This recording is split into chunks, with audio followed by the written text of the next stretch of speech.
صل على سيدنا ومولانا محمد وعلى بسم اللہ الرحمن الرحیم۔ السلام علیکم ناظرین و سامعین کرام۔ پروگرام یاد الہی دیکھنے کے لیے، یاد الہی کے سابقہ تمام پروگرامز دیکھنے کے لیے، بالخصوص وظائف دیکھنے، سننے، جاننے اور پڑھنے کے لیے آپ ہمارے یوٹیوب چینل یاد الہی YADE_E_ILAHI یوٹیوب چینل یاد الہی کو سبسکرائب بھی کیجئے، لائک بھی کیجئے، کمنٹس بھی کیجئے، تاکہ یاد الہی کے مختلف پروگرامز اور وظائف سے آپ مکمل رہنمائی حاصل کر سکیں۔ جی ناظرین و سامعین، پروگرام یاد الہی میں روزانہ عظیم ہستیوں کے تذکارے پاک کیے جاتے ہیں، اور اس کے ساتھ ساتھ کچھ ایسے موضوعات پر گفتگو ہوتی ہے جن سے آپ کو رہنمائی حاصل ہوتی ہے۔ آج اللہ تعالیٰ کے ایک برگزیدہ نبی سیدنا اسحاق علیہ السلام آپ کے تذکارے پاک ہوں گے۔ اس سے پہلے کتاب الشفا سے آج کا خاص وظیفہ زیارت رسول کریم صلی اللہ علیہ وآلہ واصحابہ وبارک وسلم کے وظائف۔ سب سے پہلا 2-3 وظائف میں عرض کر دیتا ہوں۔ سب سے پہلا یہ ہے، رات کو سوتے وقت سورہ کوثر 1000 مرتبہ پڑھنے سے اول آخر تا گدا میں درود پاک پڑھ لیجئے، انشاءاللہ خواب میں نبی کریم علیہ الصلاۃ والتسلیم کی زیارت نصیب ہوگی۔ نبی کریم صلی اللہ علیہ وآلہ وسلم کی زیارت سے روشن اور منور ہوں گے۔ اسی طرح ایک اور وظیفہ کہ جس نے طلوع اور غروب آفتاب دونوں وقت، سورج نکلتے وقت، سورج غروب ہوتے وقت، سورۃ القدر کو 21 مرتبہ پڑھ لیا تو اسے خواب میں دیدار مصطفیٰ صلی اللہ علیہ وآلہ وسلم نصیب ہوگا۔ تیسرا وظیفہ جو دیدار مصطفیٰ صلی اللہ علیہ وآلہ وسلم کا آرزو مند ہے، خواہش مند ہے، اسے چاہیے کہ سورہ مزمل کو 41 مرتبہ روزانہ پڑھے، انشاءاللہ اس کا مقدر جاگے گا اور اسے زیارت نبوی صلی اللہ علیہ وآلہ وسلم کا شرف حاصل ہوگا انشاءاللہ۔ تو یہ 3 آج کے خاص وظائف ہیں، ان کو آپ اپنے معمول کا حصہ بنائیے۔ انشاءاللہ اللہ تعالیٰ نے چاہا تو ضرور نبی کریم رؤوف الرحیم علیہ الصلاۃ والتسلیم کی زیارت اور دیدار سے روشن اور منور ہوں گے۔ خواب میں آقا کریم صلی اللہ علیہ وآلہ وسلم اپنے رخ زیبا کی زیارت سے مشرف فرمائیں گے۔ اللہ سبحانہ وتعالی مجھے، آپ کو، تمام امت مسلمہ کو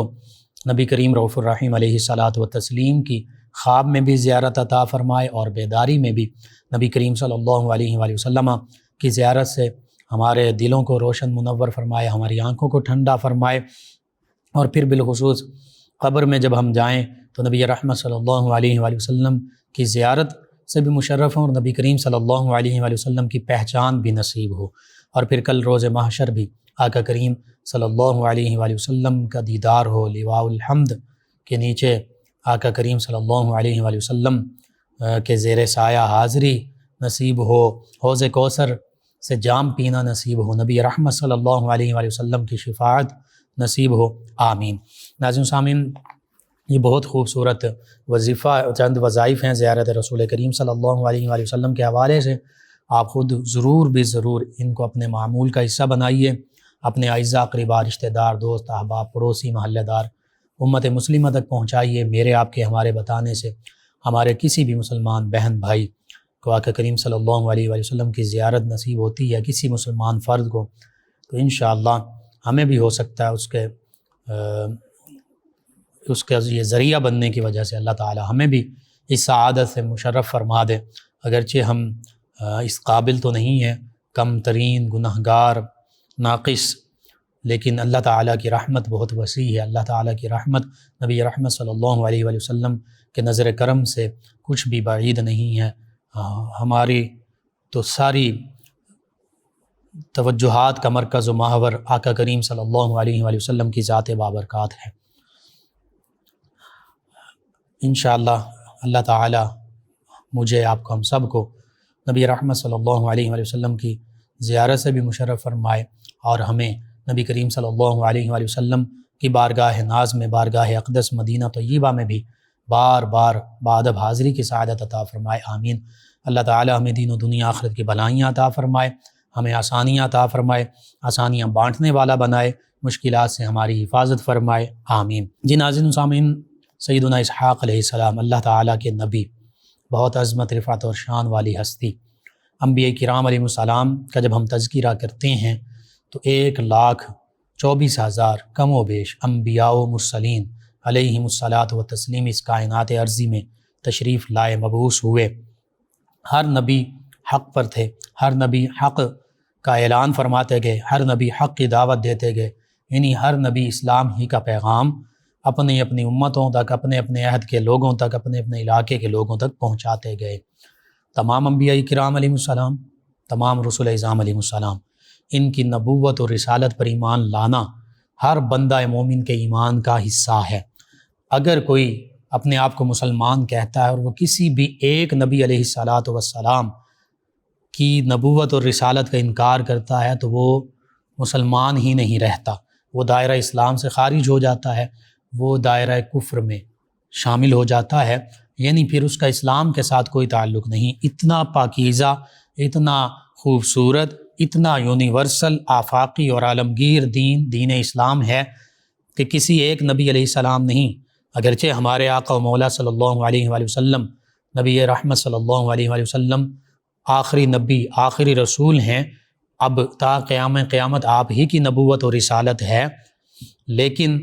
سابقہ تمام انبیاء کرام علیہ السلام پر بھی ایمان لانا، یہ ہمیں ہمارے آقا و مولا صلی اللہ علیہ وآلہ وسلم نے ہی ارشاد فرمایا، بتایا، سکھایا۔ اور کسی بھی ایک نبی علیہ السلام کا انکار یہ بندہ مومن کو، مسلمان کو ایمان اور اسلام سے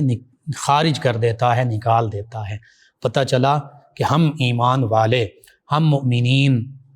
اگرچہ ہم گناہ گار ہو سکتے ہیں، ہم خطا کار ہو سکتے ہیں، ہم سیاہ کار ہیں، لیکن نبی رحمت صلی اللہ علیہ وآلہ وسلم اور اللہ رب العزت کی رحمت کے طلبگار ہیں، اور نبی کریم صلی اللہ علیہ وآلہ وسلم کے وسیلے اور صدقے سے ہم تو تمام انبیاء و مرسلین علیہم الصلاۃ و تسلیم کی عظمت، رفعت اور شان کو دل و جان سے تسلیم بھی کرتے ہیں، ان عظیم ہستیوں پر ایمان بھی لاتے ہیں، ان کے تذکارِ پاک بھی کرتے ہیں، اور کسی کے بھی بارے میں رتی برابر کسی قسم کا کوئی تنقیص، حتیٰ کہ کوئی شبہ تک بھی اپنے دلوں میں نہیں لاتے کہ یہ ایمان کے منافی ہے۔ تو پھر تمام انبیاء و مرسلین علیہم الصلاۃ و تسلیم، اگرچہ وہ مختلف ادوار، مختلف قوموں، مختلف مذاہب کے ماننے والے لوگوں کی طرف مبعوث ہوئے، یعنی وہ اسلام ہی کا پیغام دیتے تھے، کچھ ان کے ماننے والے یہودی کہلائے، کچھ عیسائی کہلائے، کچھ دیگر ملت ابراہیمی، سیدنا ابراہیم علیہ السلام کی ملت جس پر ہم بھی عمل پیرا ہیں، جو امت محمدیہ صلی اللہ علیہ وآلہ وسلم کا خاصہ ہے۔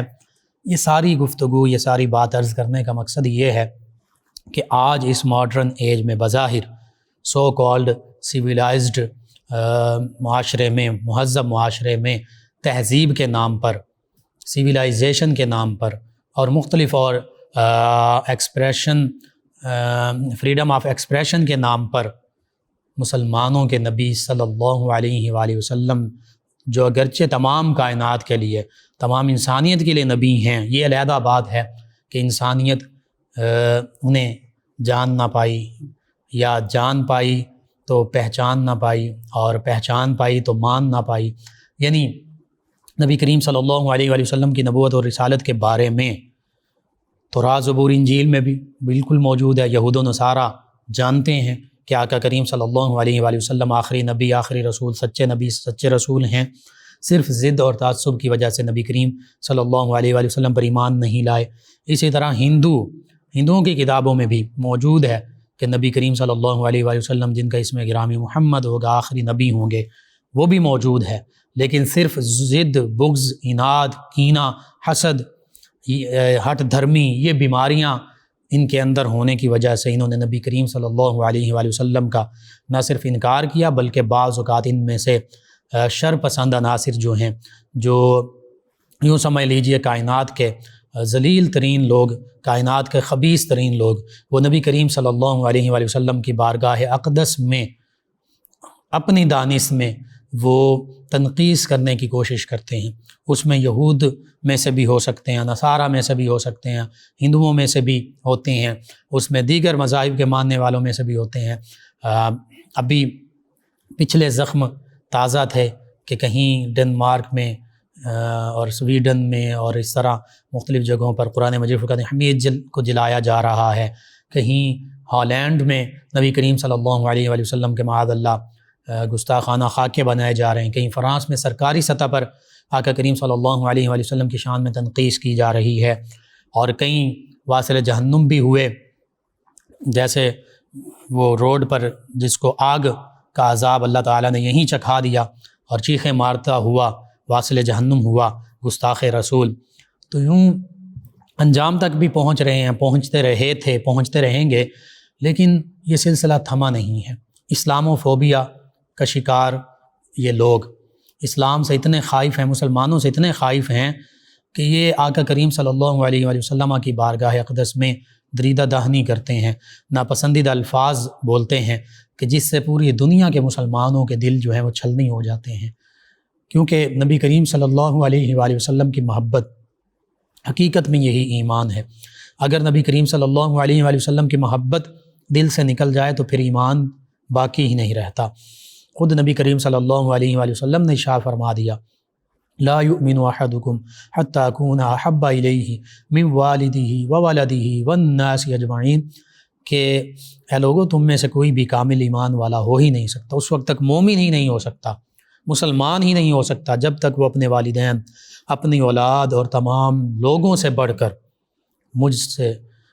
پیار نہ کرے، مجھ سے محبت نہ کرے، میں اس کا محبوب نہ بن جاؤں، میں اس کا پسندیدہ نہ بن جاؤں۔ یعنی نبی کریم صلی اللہ علیہ وآلہ وسلم کی محبت یہ ہر محبت سے عرفہ و بالا ہے۔ اگر یہ محبت نہیں ہے، اس کے بجائے والدین کی محبت حاوی ہے، زیادہ ہے معاذ اللہ آقا کریم صلی اللہ علیہ وآلہ وسلم کی محبت سے، اولاد کی محبت آقا کریم صلی اللہ علیہ وآلہ وسلم کی محبت پر ہم ترجیح دے رہے ہیں، یا لوگوں سے محبت، پوری انسانیت کا فرمایا اجمعین من الناس اجمعین والناس اجمعین فرمایا، تو پورے دنیا کے لوگوں کی محبت، ان کے ساتھ تعلقات، اس سے بڑھ کر اگر آقا کریم صلی اللہ علیہ وآلہ وسلم کی محبت نہیں ہے تو پھر بھی بندہ مومن نہیں ہو سکتا، ایمان والا نہیں ہو سکتا، مسلمان نہیں کہلا سکتا۔ تو اگر آج ہمارے تعلقات، ہمارے محبت کی پینگیں وہ یہود و نصارہ اور ہنود اور ان لوگوں کے ساتھ جو نبی کریم صلی اللہ علیہ وآلہ وسلم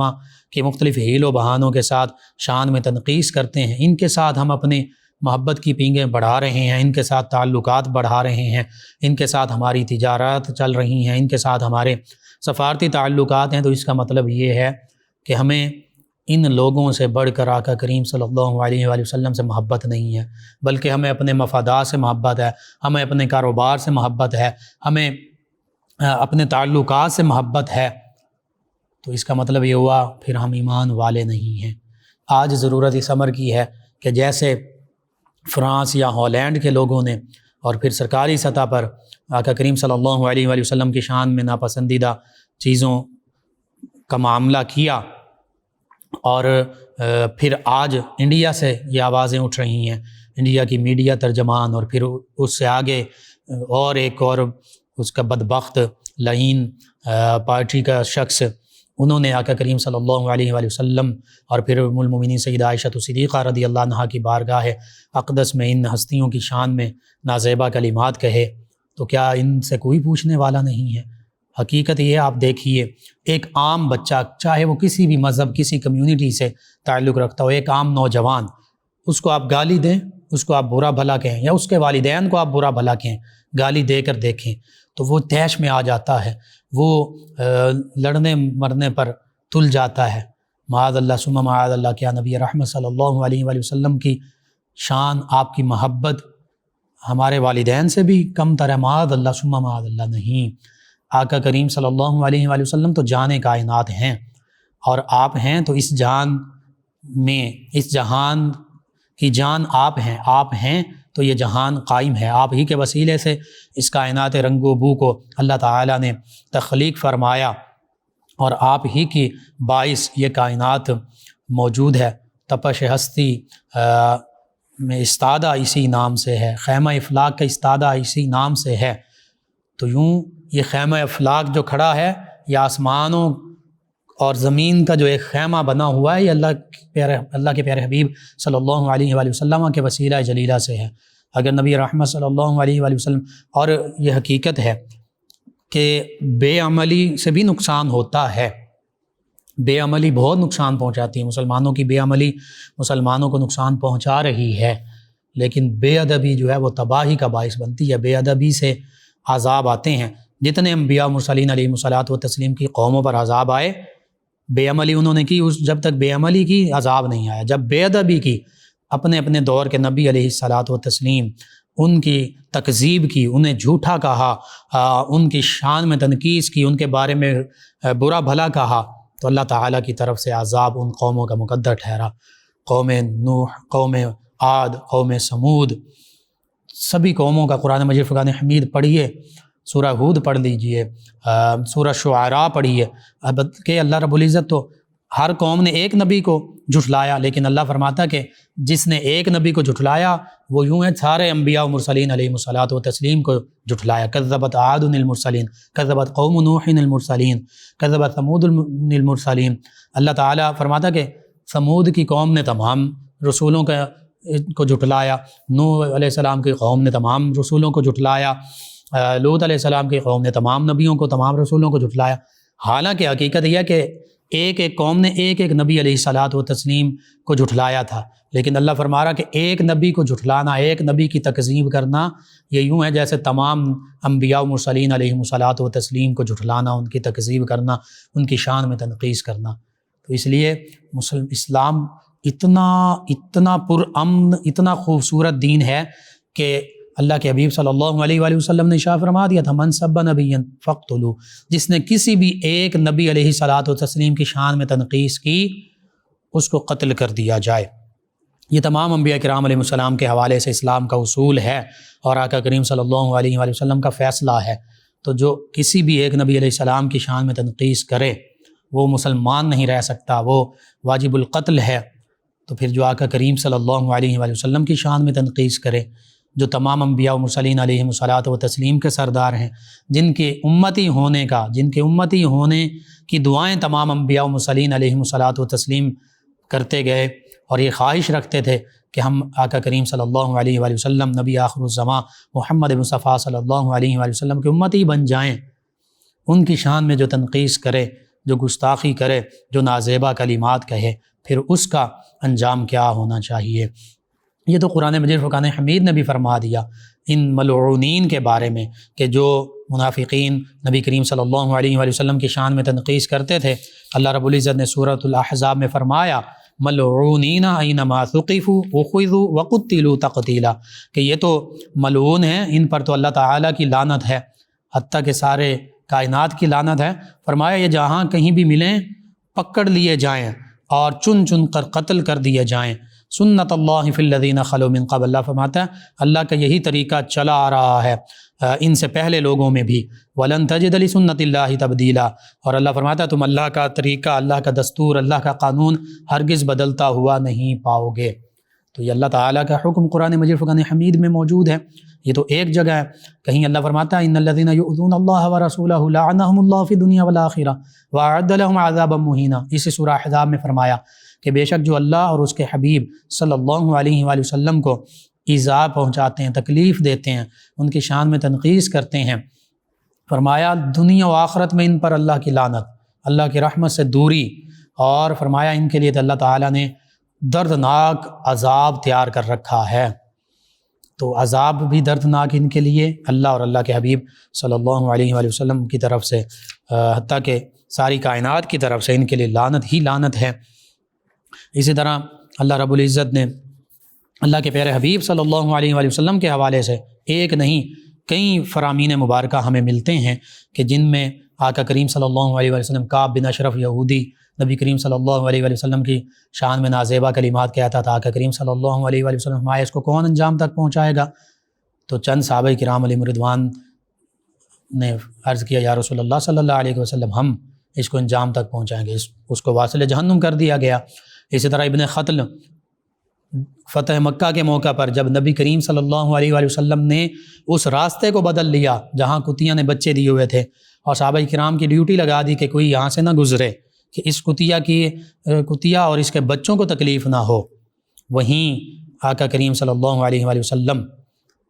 ان جانوروں کے لیے تو اتنی شفقت اور رحمت، لیکن جو نبی کریم صلی اللہ علیہ وآلہ وسلم کا گستاخ ہے اس کے لیے صحابہ کرام نے عرض کیا، ابن خطل جو آقا کریم صلی اللہ علیہ وآلہ وسلم کی شان اقدس میں نازیبہ کلمات کہتا تھا، تو وہ غلاف کعبہ کے ساتھ لپٹ گیا کہ میں یہاں بچ جاؤں گا۔ تو یہ ابن خطل، اس کو نبی کریم صلی اللہ علیہ وآلہ وسلم نے کعبہ کے غلاف میں لپٹا ہونے کے باوجود قتل کرنے کا حکم دیا۔ وجہ کیا تھی؟ نبی کریم صلی اللہ علیہ وآلہ وسلم کی شان میں تنقیص کرتا تھا، اور اللہ رب العزت نے جب فرما دیا کہ اے پیارے حبیب صلی اللہ علیہ وآلہ وسلم، ہم جو آپ سے استہزاء کرتے ہیں ان کے لیے ہم خود کافی ہیں، اپنی قہاریت، جباریت اور اپنی قوت کا اللہ رب العزت اظہار فرما رہا ہے جمع کے صیغے کے ساتھ۔ تو اس سے یہ پتہ چلا کہ اللہ رب العزت تو خود اپنے پیارے حبیب مکرم صلی اللہ علیہ وآلہ وسلم کی عزت اور ناموس کا محافظ ہے، اور واللہ یعصمک من الناس، یہ بھی اللہ تعالیٰ کا وعدہ ہے۔ اللہ فرماتا ہے پیارے حبیب صلی اللہ علیہ وآلہ وسلم، بے شک ان لوگوں سے آپ کی عصمت کی حفاظت یہ اللہ تعالیٰ کے ذمہ کرم پر ہے۔ تو انشاءاللہ اللہ رب العزت خود اللہ تعالیٰ انہیں بھی ان کے کیفر و کردار تک اس دنیا میں بھی پہنچائے گا، آخرت میں بھی پہنچائے گا، اور ذلت ہی ذلت ان کا مقدر ہے یہاں بھی اور وہاں بھی، اور مسلمانوں پر یہی لازم ہے جو سیدنا امام مالک رضی اللہ عنہ سے پوچھا گیا، ہارون الرشید نے پوچھا تھا کہ اگر نبی کریم صلی اللہ علیہ وآلہ وسلم کی شان میں کوئی تنقیص کرے تو پھر مسلمانوں پر کے لیے کیا حکم ہے؟ تو فرمایا کہ مسلمانوں کو چاہیے کہ ایسے لوگوں کا کلا قمع کریں۔ تو اس نے عرض کیا کہ اگر مسلمان یہ معاملہ نہ کر سکیں تو پھر انہوں نے فرمایا پھر ایسی امت کو، پھر مسلمانوں کو مر جانا چاہیے، پھر ایسی امت، ایسی قوم کو ختم ہو جانا چاہیے جو اپنے نبی علیہ السلام کا دفاع نہ کر سکے، ان کی حرمت پر قربان نہ ہو سکے، ان کی حرمت جو ہے اس کی حفاظت نہ کر سکے۔ بہرحال یہ کائنات کا ایسا سینسیٹیو، ایسا حساس معاملہ ہے کہ ساری کائنات حقیقت میں یہ کوئی مبالغہ نہیں ہے، نبی رحمت صلی اللہ علیہ وآلہ وسلم کے دم قدم سے ہے۔ اگر نبی کریم صلی اللہ علیہ وآلہ وسلم کی شان میں تنقیص کی جائے گی تو پھر اس کائنات کا نظام جو ہے، اس دنیا کا نظام، وہ پھر یوں پرامن نہیں رہے گا، کیونکہ امن کی سب سے بڑی علامت اور ساری کائنات کی رحمت وہ میرے آپ کے ہم سب کے آقا و مولا صلی اللہ علیہ وآلہ وسلم ہیں۔ پھر کوئی نہ کوئی غازی علم الدین شہید کا جانشین اٹھے گا، کوئی غازی عبدالقیوم کا جانشین اٹھے گا، کوئی غازی ممتاز حسین قادری کا جانشین اٹھے گا۔ پھر اس وقت معاملہ جو ہے، پھر ان لوگوں کی چیخیں نکلتی ہیں کہ جی یہ ہو گیا، وہ ہو گیا۔ اس حوالے سے بہتر یہی معاملہ ہے کہ اگر ایک عام انسان کے قتل اور ایک عام انسان کی عزت پر کوئی حرف اٹھائے تو حتیٰ کہ عزت کا دعویٰ ہوتا ہے، تو نبی رحمت صلی اللہ علیہ وآلہ وسلم کی تو شان ہی وراء الورا ہے۔ تو اس لیے ایسے جو لوگ ہیں ان کو کیفر کردار تک پہنچایا جائے، ان کے انجام تک پہنچایا جائے، ورنہ پھر ان کا انجام جو ہے اللہ تعالیٰ کی طرف سے وہ بھی بخوبی واضح ہے، اور مسلمانوں کی طرف سے بھی جانوں کے نذرانے اور اس طرح کے معاملات، ایسے لوگوں کو واصل جہنم کرنا، یہ ایک سلسلہ شروع سے چلا آیا۔ صحابہ کرام علیہم رضوان نے گستاخان رسول صلی اللہ علیہ وآلہ وسلم جو تھے ان کو واصل جہنم کیا، اور اسی طرح نسل در نسل مسلمانوں میں یہ معاملہ چلتا آ رہا ہے۔ پوری دنیا میں جہاں بھی کوئی ایسا معاملہ ہوتا ہے تو ایسے لوگ پھر اپنے انجام کو پہنچتے ہیں۔ بس مختصر وقت میں انشاءاللہ اس پہ کوشش میں کروں گا کسی دن پورا پروگرام کیا جائے، ہماری تو پوری زندگیاں، ہمارا سب کچھ بھی آقا کریم صلی اللہ علیہ وآلہ وسلم پر قربان ہو جائے، ہم پھر بھی امتی ہونے کا حق ادا نہیں کر سکتے۔ لیکن انشاءاللہ اس پر ایک مکمل پروگرام ہوگا اسلام و فوبیا اور ناموس رسالت کے حوالے سے، چونکہ سیدنا اسحاق علیہ السلام کے خاص طور پر آج تذکار پاک کیے جا رہے ہیں۔ سیدنا اسحاق علیہ السلام بھی بہت برگزیدہ ہستی، سیدنا ابراہیم علیہ السلام جو نبی رحمت صلی اللہ علیہ وآلہ وسلم کے جد امجد ہیں، انہی کے صاحبزادے ہیں، اور سیدنا اسماعیل علیہ السلام کے چھوٹے بھائی ہیں۔ بہت سے آپ کو شرف حاصل ہیں، قرآن مجید فرقان حمید میں غالباً 16 مقامات پر آپ کا خاص طور پر ذکر موجود ہے۔ سورہ بقرہ میں پہلے پارے میں بھی موجود ہے، اسی طرح سورہ انبیاء میں، سورہ ہود میں، دیگر صورتوں میں آپ کے تذکار پاک موجود ہیں۔ سیدنا ابراہیم علیہ السلام کے دوسرے صاحبزادے اور آپ کی والدہ ماجدہ سیدہ سارہ رضی اللہ عنہا ہیں۔ سیدنا ابراہیم علیہ السلام اولو العزم پیغمبروں میں سے، نبی کریم صلی اللہ علیہ وآلہ وسلم کے جد امجد، خلیل اللہ، اللہ کے دوست، اور ایسے دوست کہ اللہ کے نام پر سیدنا ابراہیم علیہ السلام سب کچھ قربان کر دیا کرتے تھے، مہمانوں کی مہمان نوازی فرمایا کرتے تھے۔ اللہ تعالیٰ نے آپ کو ہر چیز سے، تمام نعمتوں سے نوازا،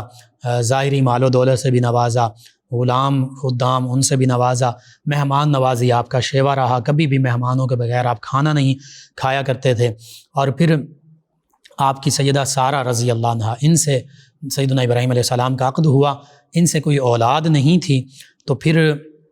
ایک موقع پر غالباً عراق کی جانب آپ سفر کر رہے تھے، عراق کا بادشاہ، اس کا یہ طریقہ تھا کہ وہ کسی کی کوئی بیوی ہوتی سفر میں تو وہ اپنے پاس بلاتا، اور بعض اوقات وہ یوں سمجھیے کہ دست درازی کرتا۔ تو سیدنا ابراہیم علیہ السلام کا توریہ اس حوالے سے کہ مسلمان جیسے مرد آپس میں بھائی بھائی ہیں، اسی طرح مسلمان مرد اور عورتیں آپس میں مسلمان بھائی بہنیں ہیں شرعی حوالے سے، یعنی دینی بھائی اور بہن۔ تو سیدہ سارہ رضی اللہ عنہا آپ کی بیوی ہیں، لیکن آپ نے وہاں پر اس بادشاہ کے سامنے، ظالم کے سامنے کہا کہ یہ میری بہن ہے، یعنی دینی بہن، اور ان سے بھی فرمایا کہ آپ بھی اسی طرح کہنا کہ یہ میرے بھائی ہیں، یعنی دینی بھائی۔ تو اب یہی معاملہ ہوا، سیدنا ابراہیم علیہ السلام نے یہی فرمایا، تو جو کوئی بہن ہوتی تو پھر اس سے وہ اس کے ساتھ ایسا معاملہ نہ کرتا۔ سیدہ سارہ رضی اللہ عنہا، ان کے بارے میں روایات میں کہ آپ نے اس موقع پر کچھ نوافل ادا کیے، اللہ کی بارگاہ میں سربہ سجود ہوئیں، سجدہ ریز ہوئیں، اور اللہ تعالیٰ سے دعا کی، اس بادشاہ کے خلاف دعا کی، تو اللہ تعالیٰ نے اسی وقت آپ کی دعا قبول فرمائی، اور اس پر وہ اثرات فالج ٹائپ اور اس طرح کے ظاہر ہونا شروع ہوئے۔ اسے پتہ چل گیا کہ یہ ان کی دعا سے ہوا ہے، تو اس نے پھر ان سے معافی مانگی، سیدنا ابراہیم علیہ السلام سے بھی، سیدہ سارہ رضی اللہ عنہا سے بھی، اور بعض روایت میں یہ کہ اس نے اپنی بیٹی یا اپنی کنیز جو حاجرہ رضی اللہ عنہا ہیں، ان کو ہبہ کر دیا سیدنا ابراہیم علیہ السلام کی بارگاہ میں۔ تو یوں سیدہ سارہ رضی اللہ عنہا جو ہیں، ان کی چونکہ اولاد نہیں تھیں، تو اس وجہ سے انہوں نے سیدنا ابراہیم علیہ السلام سے کہا کہ آپ ان سے عقد کر لیجئے۔ تو سیدہ حاجرہ رضی اللہ عنہا، ان سے پھر سیدنا ابراہیم علیہ السلام نے عقد فرمایا۔ جب عقد کر لیا تو اللہ تعالیٰ کے حکم کے مطابق سیدنا ابراہیم علیہ السلام، سیدہ حاجرہ رضی اللہ عنہا اور سیدنا اسماعیل علیہ السلام، یہ بھی بڑھاپے میں ہی تقریباً سیدنا ابراہیم علیہ السلام کے ہاں پیدا ہوئے، جب سیدنا ابراہیم علیہ السلام کی غالباً 84 یا 86 برس عمر تھی۔ تو اللہ کے حکم کے مطابق انہیں بوادی غیر ذی زرع عند بیتک المحرم، یہاں غیر زراعتی زمین مکہ المکرمہ کے قریب سیدنا ابراہیم علیہ السلام چھوڑ آئے۔ پھر سیدنا ابراہیم علیہ السلام اپنے وطن واپس لوٹ گئے۔ بہرحال یہ تو سیدنا اسماعیل علیہ السلام کے حوالے سے کہ وہ پھر آب زمزم کا چشمہ جاری ہوا ایڑیاں رگڑنے سے، پھر بنو جرہم کا قبیلہ یہاں آباد ہوا، اس میں سیدنا اسماعیل علیہ السلام کا پہلا عقد ہوا۔ سیدنا ابراہیم علیہ السلام ایک دفعہ آئے، سیدنا اسماعیل علیہ السلام کہیں دور تشریف لے گئے تھے، تو ان کی جو بیوی پہلی تھی، انہوں نے ان سے کچھ کلام ہوا، تو انہوں نے خدمت بھی نہ کی اور روکھے انداز سے گفتگو کی کہ ایک بزرگ ہیں۔ تو سیدنا ابراہیم علیہ السلام، اور ان سے سیدنا ابراہیم علیہ السلام نے یہ بھی پوچھا کہ تمہارا گزر بسر کیسا ہے، تو انہوں نے ناشکری کے کلمات کہے، پہلی جو بیوی ہیں اس نے ناشکری کے کلمات کہے کہ جی بہت مشکل ہے، بڑا یہ ہے وہ ہے معاملہ۔ تو سیدنا ابراہیم علیہ السلام نے فرمایا کہ جب اسماعیل علیہ السلام آئیں تو میرا سلام انہیں کہنا، اور انہیں کہنا کہ اپنے گھر کی چوکھٹ بدل لیں۔ سیدنا اسماعیل علیہ السلام واپس تشریف لائے تو بابا جان یعنی سیدنا ابراہیم علیہ السلام کی خوشبو انہیں محسوس ہوئی۔ پوچھا کیا کوئی ہستی، کوئی شخصیت آئی تھیں؟ تو بیوی نے کہا ہاں ایک بزرگ تھے، حلیہ مبارکہ بتایا۔ سیدنا اسماعیل علیہ السلام فرمایا وہ میرے والد گرامی تھے سیدنا ابراہیم علیہ السلام، اور پھر پوچھا کہ انہوں نے کچھ فرمایا؟ تو وہ پہلی بیوی جو کہنے لگی کہ ہاں انہوں نے یہ فرمایا کہ اسماعیل سے کہنا کہ اپنی چوکھٹ بدل دو۔ تو سیدنا اسماعیل علیہ السلام فرمایا کہ ٹھیک ہے، اب تم آزاد ہو، میں تمہیں طلاق دیتا ہوں، اس سے مراد یہ ہے۔ سارا واقعہ بیوی نے بتایا، تو اس سے مراد یہ ہے کہ میرے بابا جان میرے والد گرامی یہ فرما گئے ہیں کہ تمہاری یہ بیوی جو ہے تمہارے حق میں بہتر نہیں ہے، اس لیے اس کو طلاق دے دو۔ پھر دوسرا عقد سیدنا اسماعیل علیہ السلام کا بنو جرہم میں ہوا، اور یہ اللہ تعالیٰ کی حکمت، اسی طرح آپ کہیں باہر رزق کمانے کے لیے کسی معاملے کے لیے تشریف لے گئے سیدنا اسماعیل علیہ السلام، پھر سیدنا ابراہیم علیہ السلام تشریف لائے تو دوسری جو بیوی ہیں ان سے ملاقات ہوئی، انہوں نے بزرگ جانتے ہوئے ان کی خدمت کی، اچھے طریقے سے پیش آئیں۔ تو سیدنا ابراہیم علیہ السلام نے گزر بسر کے بارے میں پوچھا کہ آپ کا گزر بسر کیسا، تو انہوں نے کہا بہت خوشحالی، اللہ کا شکر ہے الحمدللہ۔ سیدنا ابراہیم علیہ السلام بہت خوش ہوئے، فرمایا کہ اسماعیل علیہ السلام آئیں تو انہیں میرا سلام بھی کہنا اور انہیں کہنا کہ تم اپنی چوکھٹ کی حفاظت کرنا۔ تو سیدنا اسماعیل علیہ السلام پھر واپس تشریف لائے تو زوجہ جو ہیں انہوں نے سارا ماجرا عرض کیا، اور آپ نے بھی یہ پوچھا کہ خوشبو آ رہی ہے، کوئی ہستی آئی تھیں؟ تو انہوں نے کہا ہاں ایک بزرگ تھے۔ تو آپ نے فرمایا کہ وہ تو میرے والد گرامی تھے۔ تو پھر پوچھا انہوں نے کیا فرمایا تھا، سارا واقعہ بھی عرض کیا، اور ساتھ کہا کہ انہوں نے فرمایا کہ تم اپنی چوکھٹ کی، اسماعیل علیہ السلام سے کہنا کہ اپنی چوکھٹ کی حفاظت کریں۔ تو فرمایا کہ اس کا معنی یہ ہے کہ میرے بابا جان فرما رہے ہیں کہ تمہاری بیوی ٹھیک ہیں، اچھی ہیں، اور ان کے ساتھ اچھا سلوک کرنا۔ یہ تو سیدنا اسماعیل علیہ السلام کا معاملہ، اور پھر اسی بنو اسماعیل میں نبی رحمت صلی اللہ علیہ وآلہ وسلم تشریف لائے، مبعوث ہوئے۔ اب یہی وجہ یہود و نصارہ میں بھی، بالخصوص یہود میں جو بغض ہٹ دھرمی اور مسلمانوں کے ساتھ جو مخالفت اور نبی رحمت صلی اللہ علیہ وآلہ وسلم کی نبوت سے کا انکار، اس کی سب سے بڑی وجہ یہی ہے کہ وہ سمجھتے تھے کہ آخری نبی صلی اللہ علیہ وآلہ وسلم بنی اسرائیل میں مبعوث ہوں گے، لیکن اللہ تعالیٰ کی حکمت یہ تھی کہ وہ بنی اسماعیل میں تشریف لائے، میرے آپ کے ہم سب کے آقا و مولا صلی اللہ علیہ وآلہ وسلم۔ اس وجہ سے بنی اسرائیل، یہود،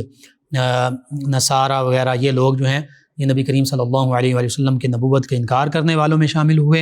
اور نبی کریم صلی اللہ علیہ وآلہ وسلم، صحابہ کرام، حتیٰ کہ قیامت تک آنے والے مسلمانوں کے یہ دشمن بن گئے۔ یہی سب سے بڑی وجہ۔ اب دوسری جانب چلتے ہیں تو سیدنا ابراہیم علیہ السلام کے دوسرے صاحبزادے، چھوٹے صاحبزادے سیدنا اسحاق علیہ السلام ہیں، جن کی ولادت باسعادت سیدنا ابراہیم علیہ السلام کے بڑھاپے میں ہوئی، غالباً 100 سال عمر تھی سیدنا ابراہیم علیہ السلام کی جب سیدنا اسحاق علیہ السلام کی ولادت باسعادت ہوئی۔ وبشرناہ اسحاق نبیا من الصالحین، اسی طرح ووہبنا لہ اسحاق ویعقوب وکلا ہدینا ونوحا ہدینا، یہ ساری آیات بینات جن میں بالخصوص سیدنا اسحاق علیہ السلام کی ولادت باسعادت کی خوشخبری دی جا رہی ہے، سیدنا یعقوب علیہ السلام کی ولادت باسعادت کی خوشخبری دی جا رہی ہے۔ اسی طرح غالباً 12ویں پارے میں سورہ ہود میں مکمل ان کے واقعہ موجود ہے ولادت باسعادت کی خوشخبری کا، کہ فرشتے جب سیدنا لوط علیہ السلام کی قوم پر عذاب مسلط کرنے کے لیے یہاں زمین پر نازل ہوئے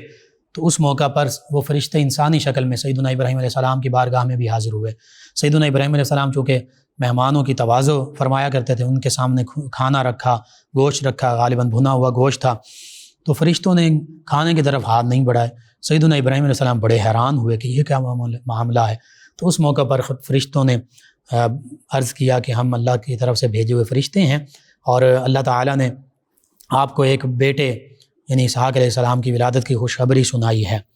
تو سیدنا ابراہیم علیہ السلام فرمانے لگے کہ میں اس عمر میں تو بوڑھا ہو چکا ہوں، تو انہوں نے یہی عرض کیا کہ اللہ تعالیٰ کی طرف سے آپ کے لیے نوید ہے، خوشخبری ہے۔ تو سیدہ سارہ رضی اللہ عنہا وہ بھی یہ سب کچھ سن رہی تھیں، تو وہ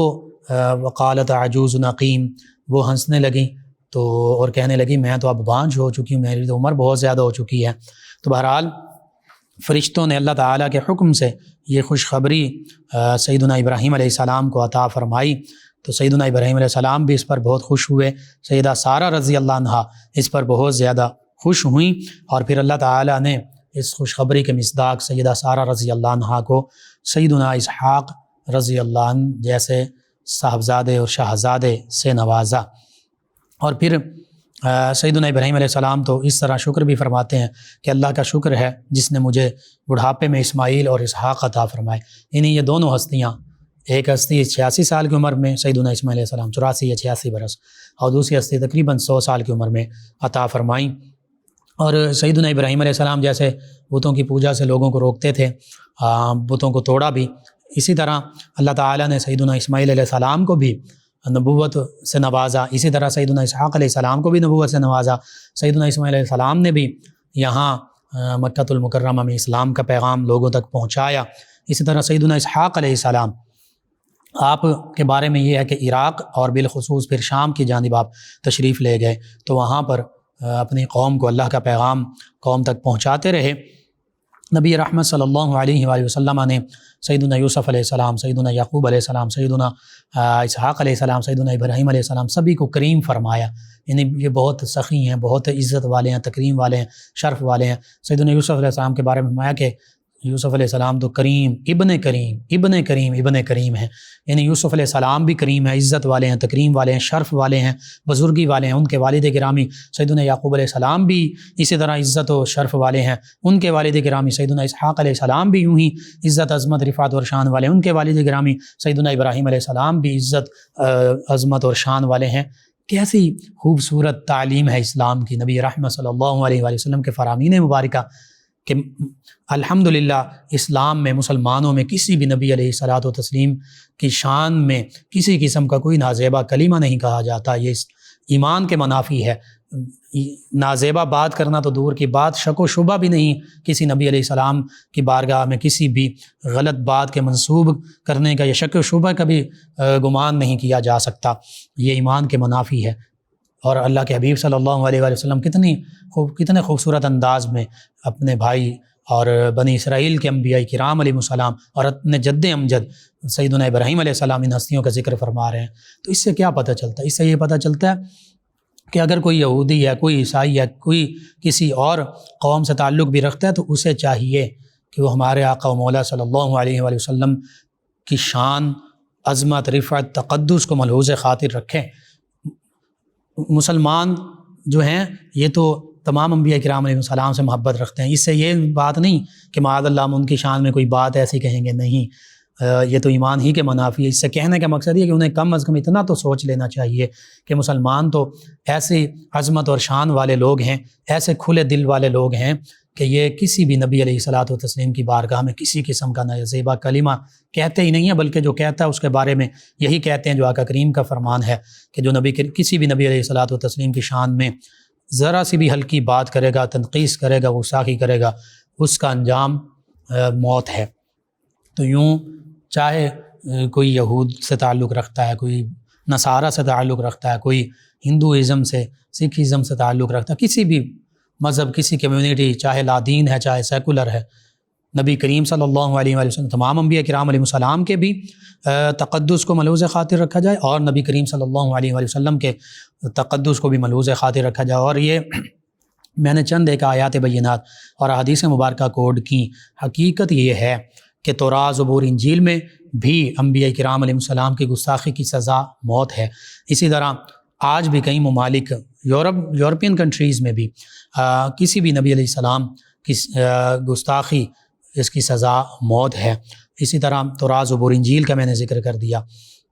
تو یہ کوئی یک طرفہ معاملہ نہیں ہے۔ حقیقت یہ ہے کہ اللہ رب العزت کا جو قانون ہے وہ یہی ہے کہ کسی بھی نبی علیہ الصلاۃ والسلام کی شان میں تنقیص، اس کا انجام موت ہی ہے۔ اور یہ تمام مذاہب میں بھی یہی اللہ تعالیٰ کا حکم جاری رہا، جیسے میں نے آیت مبارکہ تلاوت کر دی کہ جو نبی علیہ السلام کی، کسی بھی نبی علیہ السلام کی توہین کرے ملعونین میں شامل ہے، اور اللہ فرماتا کہ پکڑ لیے جائیں اور چن چن کر قتل کیے جائیں، اور اللہ فرماتا کہ یہ اللہ کا طریقہ ہے اور یہ پہلے لوگوں سے چلا آ رہا ہے، اور اللہ فرماتا کہ اللہ کا دستور، اللہ کا قانون یہ بدلنے والا نہیں ہے۔ اور حقیقت بھی یہی ہے۔ ہم تو تمام انبیاء مرسلین علیہ الصلاۃ والتسلیم کی شان کو دل و جان سے تسلیم کرتے ہیں، ان کی شانوں کے تذکرے کرتے ہیں۔ سیدنا اسحاق علیہ السلام کے دو بیٹے، ایک عیس اور دوسرے یعقوب، یہ تھے۔ سیدنا اسحاق علیہ السلام اپنے صاحبزادہ عیس سے بہت زیادہ محبت فرماتے تھے، یعقوب علیہ السلام سے بھی تھی۔ تو یعقوب علیہ السلام کی والدہ جو ہیں وہ ان سے زیادہ محبت کرتی تھیں۔ انہوں نے ایک ہیلا کیا، کھلانے پلانے کی چیزیں سامنے رکھی گئیں، کباب، اور یہ سیدنا یعقوب اسحاق علیہ السلام نے فرمایا تھا آپ کی نظر کچھ سفید ہو چکی آنکھیں، تو فرمایا کہ مجھے جو میرا بیٹا کھلائے گا، کباب کھلائے گا، اس کے لیے میں نبوت کی دعا کروں گا۔ تو وہ عیس جو ہیں ان کو کہا گیا، وہ جنگل میں گئے شکار کر کے لانے کے لیے۔ اس دوران ان کی والدہ نے انہیں کباب بنا کر دیے اور انہوں نے پیش کیے، تو سیدنا اسحاق علیہ السلام نے دعا کی کہ میرے جس بیٹے نے مجھے یہ کھلایا اس کو اللہ تعالیٰ نبوت عطا فرمائے، تو وہ سیدنا یعقوب علیہ السلام کے حق میں قبول ہوئی۔ سیدنا یعقوب علیہ السلام،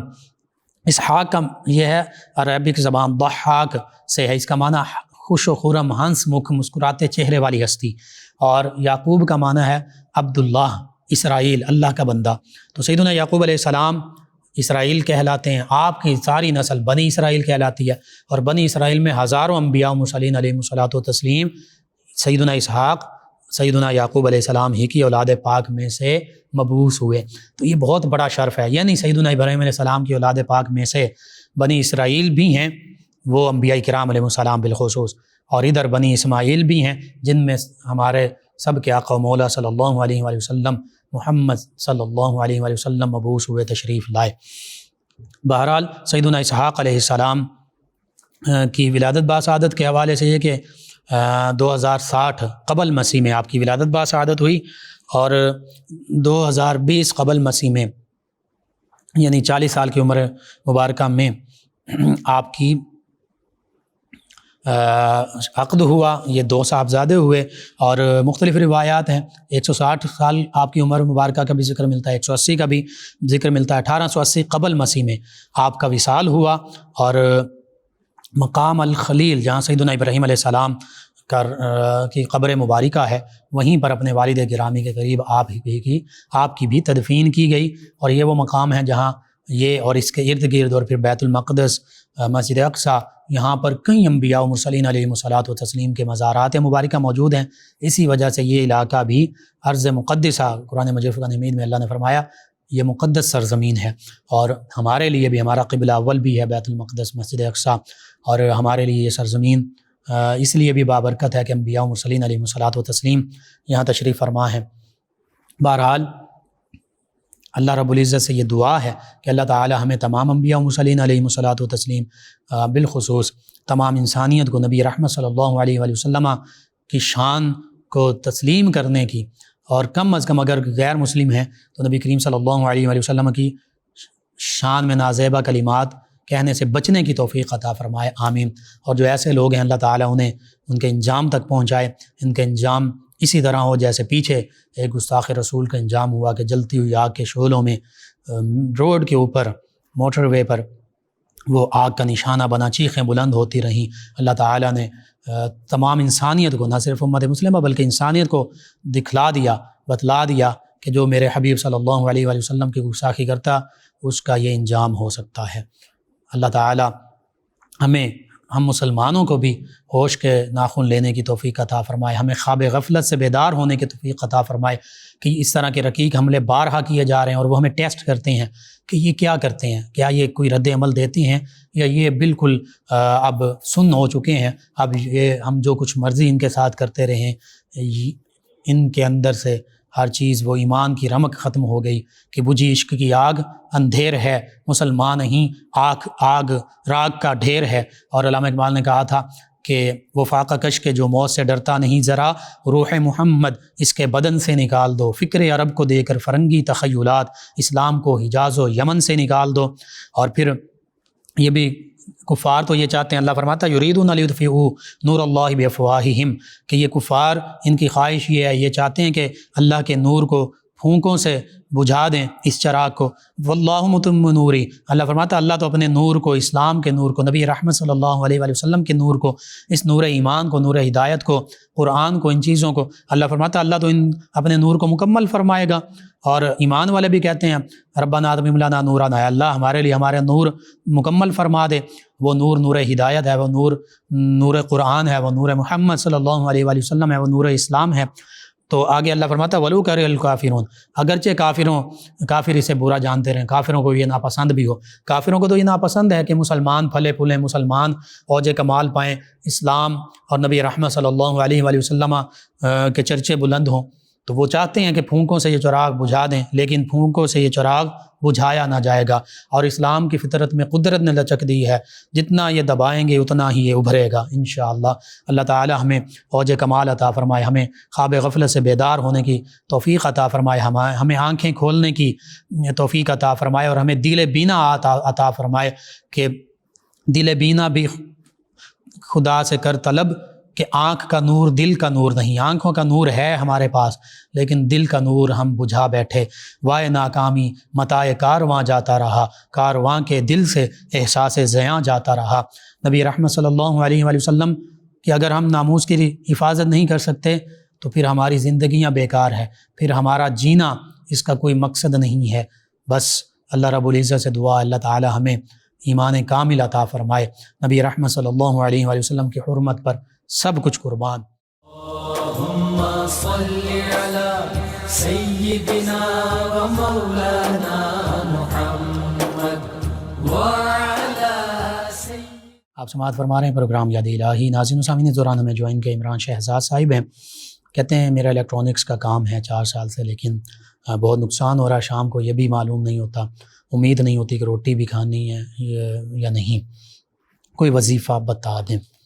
جی باوضو رہیں ایک آپ، دوسرا نماز کی پابندی، تلاوت کلام پاک، بالخصوص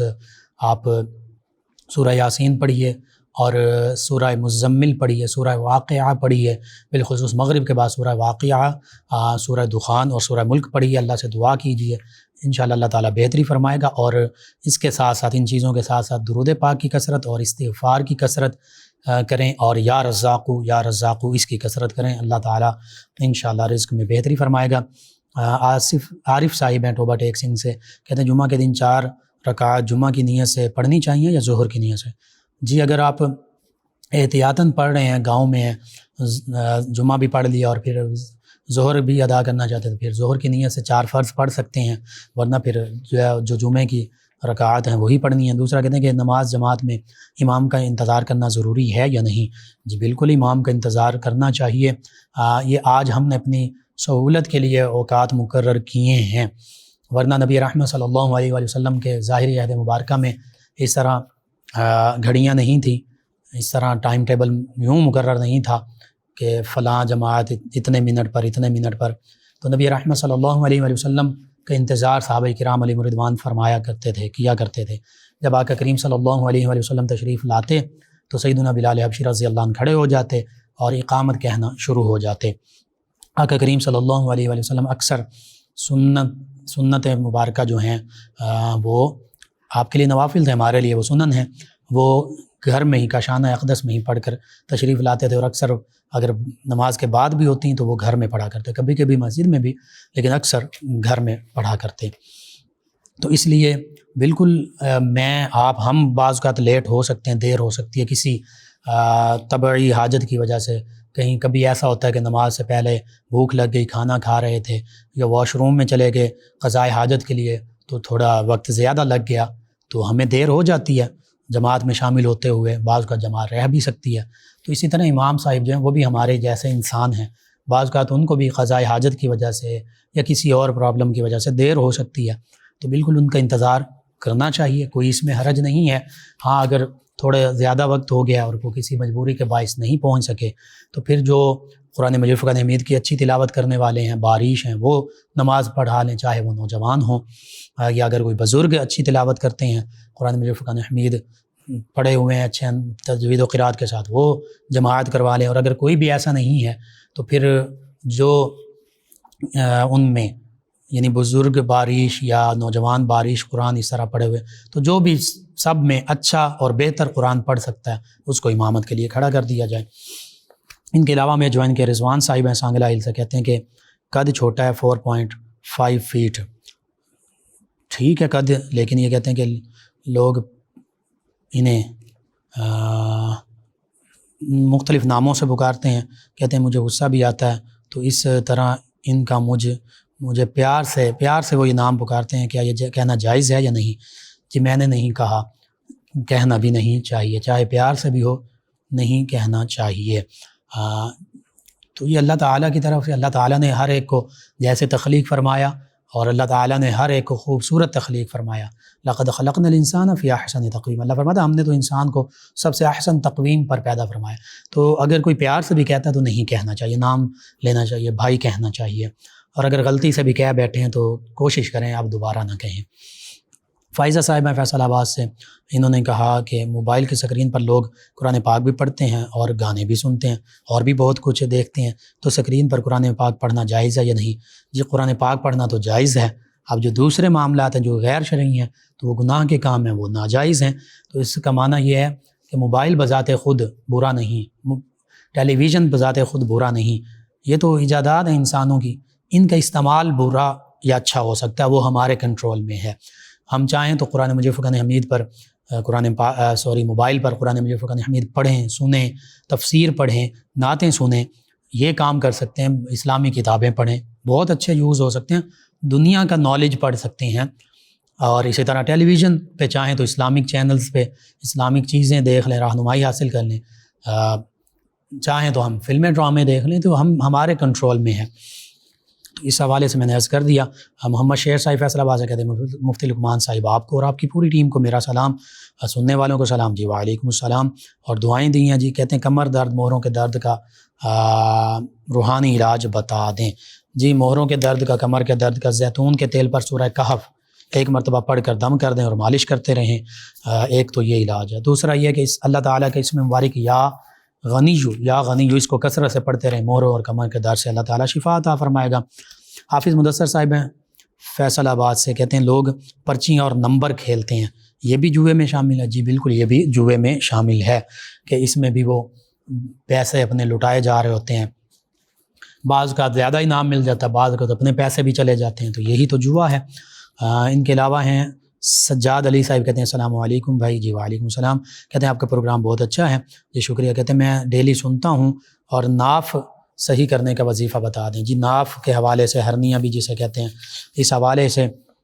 ناف پر انگوٹھا رکھیں آپ، اور انگوٹھا رکھ کر ایک بار سورہ فاتحہ اور ایک مرتبہ سورہ ناس پڑھیں، سورۃ الناس، قل اعوذ برب الناس ملک الناس الہ الناس۔ تو جب الناس کا لفظ جتنی بار آئے اس کو 3 مرتبہ پڑھنا، الناس الناس الناس، پھر مکمل سورہ پڑھیں، اور اس طرح یہ عمل 11 دن تک مسلسل کریں، انشاءاللہ ہرنیہ کے مرض سے افاقہ ہوگا، ناف اپنی جگہ پر آ جائے گی۔ دوسرا یہ کہ سورۃ الفاتر کی آیت مبارکہ 41، سورہ فاتر 21ویں پارے میں آیت مبارکہ 41، یہ لکھ کر ناف کی جگہ پر باندھیں، انشاءاللہ ناف اپنی جگہ پر آ جائے گی، اور اگر مستقل باندھا رہے تو ناف اپنی جگہ پر ہی رہے گی، ناف ٹلے گی نہیں۔ ایک اور ہمارے لسنر ہیں، کہتے ہیں سعدیہ صاحب ہیں، کہتے ہیں السلام علیکم۔ جی وعلیکم السلام، کہتے ہیں لقمان بھائی کیسے ہیں آپ؟ جی الحمدللہ، کہتے ہیں کہ آپ کا پروگرام بہت اچھا ہے، کہتے ہیں کہ بھائی میرے پیروں کی ایڑیاں بہت درد کرتی ہیں، کوئی وظیفہ بتا دیں، جزاک اللہ خیرہ۔ جی جسم میں کہیں بھی درد ہو تو ایک تو یہی کمر درد، مہروں کے درد والا وظیفہ یہ بھی پڑھ سکتی ہیں، اور بالخصوص درد والی جگہ پر ہاتھ رکھیں، بسم اللہ الرحمن الرحیم 3 مرتبہ پڑھیں، 7 مرتبہ پڑھیں، اعوذ بعزت اللہ وقدرتہ، اعوذ بعزت اللہ وقدرتہ من شر ما اجد واحاذر، من شر ما اجد واحاذر۔ انشاءاللہ اللہ تعالیٰ شفا عطا فرمائے گا۔ حافظہ فاطمہ صاحب ہیں، کہتے ہیں السلام علیکم بھائی۔ جی وعلیکم السلام، کہتے ہیں کہ بہت اچھا ٹاپک ہے، اللہ تعالیٰ آپ پہ اپنا کرم فرمائے رکھے، آمین۔ کہتے ہیں بھائی نشے کے عادی جو ہیں انہیں اس بری عادت سے چھڑانے کے لیے کوئی وظیفہ بتا دیں، آج کل تو یہ بہت ہی عام معاملہ ہو گیا ہے۔ جس حوالے سے ایک تو سورہ یاسین کا معاملہ ہے، سورہ یاسین جو ہے وہ صبح شام پڑھ کر ان پر دم کی جائے۔ دوسرا یوں کیا جا سکتا ہے کہ جب سوئے ہوئے ہوں ایسے لوگ تو سورہ اخلاص 21 مرتبہ، سورہ علم نشرح 3 مرتبہ پڑھ کر دم کریں، 3 دن تک یہ عمل کریں، انشاءاللہ اللہ تعالیٰ بہتری فرما دے گا۔ اور اس کے ساتھ ساتھ ان کا علاج بھی ہو سکتا ہے، مختلف طریقہ علاج میں، بالخصوص ہومیوپیتھی میں بھی اس کا علاج ہے، آپ ضرور کروائیے۔ ایک اور ہمارے لسنر ہیں، نام نہیں لکھا، کہتے ہیں پلیز ٹاک آن حرمت رسول relating Indian incident. Yes I have talk about this issue, میں نے اس پر تھوڑی سی گفتگو کی، انشاءاللہ پورا پروگرام ضرور انشاءاللہ میں کروں گا، میری اپنی خواہش بھی ہے۔ اس پر پہلے بھی 1-2 میں نے پروگرام کیے ہیں، آپ وہ بھی یوٹیوب یاد الہی چینل سے ڈاؤن لوڈ کر کے دیکھ سکتے ہیں۔ غلام عباس صاحب، غلام حسین صاحب، غلام رسول صاحب، افتخار ڈوگر صاحب، انہوں نے جوائن کیا، سلام کہا۔ جی وعلیکم السلام، 208 ڈوگرا والا سے۔ ایک اور لسنر ہے، کہتے ہیں سر کیا حال ہے؟ جی الحمدللہ، کہتے ہیں پہلی بار پروگرام سن رہا ہوں، اور ایک بات پوچھنی کہ میرے رشتہ ہوا ہے، اس کے لیے سب مان گئے ہیں، والدہ نہیں مان رہی۔ جی آپ محبت سے ان کو منائیے، انشاءاللہ مان جائیں گی۔ والدین جو ہیں ان سے بات پوچھیے کیا وجہ کیوں نہیں مان رہی، ان کی تسلی کروائیے، ان کو مطمئن کیجیے۔ والدین کبھی بھی اولاد کا برا نہیں چاہتے۔ ایک اور لسنر ہیں ٹیلر ماسٹر صاحب، میں نام پورا نہیں لکھا، خواب میں زلزلہ دیکھا اور مسجد میں اعلان ہو رہا کہ یا رسول اللہ پڑھیں، اس کی رہنمائی کر دیں۔ جی میں تو جو ناقص عقل میں سمجھا ہوں وہ حقیقت یہی ہے کہ نبی کریم صلی اللہ علیہ وآلہ وسلم کی شان میں مختلف لوگ، مختلف مذاہب کے ماننے والے، مختلف ممالک میں رہنے والے، مختلف کمیونٹیز کے علاقوں کے لوگ دریدہ دہنی کر رہے ہیں، نازیبا کلمات کہہ رہے ہیں، وہ ہالینڈ میں ہوں، وہ سویڈن، ڈنمارک، وہ فرانس میں، وہ انڈیا میں۔ تو میں یہ سمجھاؤں اس خواب سے کہ اللہ رب العزت کی طرف سے یہ حکم دیا جا رہا اور یہ اشارہ ہے آپ کے لیے بھی، ہمارے لیے بھی، کہ بس اب نبی کریم صلی اللہ علیہ وآلہ وسلم ہی کو یاد کیا جائے، انہی کی بارگاہ میں استغاثہ بھی پیش کیا جائے اور ان کو کثرت سے یاد کیا جائے۔ یا رسول اللہ کی کثرت کیجئے، دشمن احمد پہ شدت کیجئے، اللہ کے پیارے حبیب صلی اللہ علیہ وآلہ وسلم کے ساتھ اپنا ناطہ جوڑ لیجئے، یہی ہے۔ ورنہ پھر اور زلازل، حدیث مبارکہ میں ایک حدیث مبارکہ میں یوں ہے کہ نجد کے بارے میں فرمایا جہاں سے فتنے طلوع ہوں گے، اللہ کے حبیب صلی اللہ علیہ وسلم نے نجد کے لیے دعا نہ فرمائی، شام اور یمن کے لیے 3 مرتبہ دعا فرمائی۔ تو صحابہ نے عرض کیا نجد کے لیے آپ نے فرمایا ہناک الزلازل والفتن، وہاں پر تو زلزلے ہوں گے، فتنے ہوں گے، یطلع قرن شیطان، وہاں سے تو شیطان کا سینگ طلوع ہوگا۔ تو زلزلے اور سے مراد فتنے بھی ہو سکتے ہیں، جیسے نجد سے فتنوں کے طلوع ہونے کے آقا کریم صلی اللہ علیہ وآلہ وسلم نے شیطان کے سینگ کے نکلنے کی، یعنی فتنوں کے نکلنے کی کے بارے میں ارشاد فرما دیا۔ تو ایک یہ اشارہ ایک ہو سکتا ہے۔ تو حقیقت بھی یہی ہے، ہمیں نبی کریم صلی اللہ علیہ وآلہ وسلم کو زیادہ سے زیادہ یاد کرنا چاہیے، ان سے اپنا دلی، قلبی، روحانی تعلق مضبوط کرنا چاہیے، اور نبی رحمت صلی اللہ علیہ وآلہ وسلم کے دفاع کے لیے ہمیں ہر حد سے بڑھ کر، یہاں کوئی حدود نہیں ہے، ہر حد سے بڑھ کر اپنی اولاد کی، تن من دھن کی، ہر چیز کی قربانی دینا پڑے، قربان کر دینا چاہیے۔ سورۃ التوبہ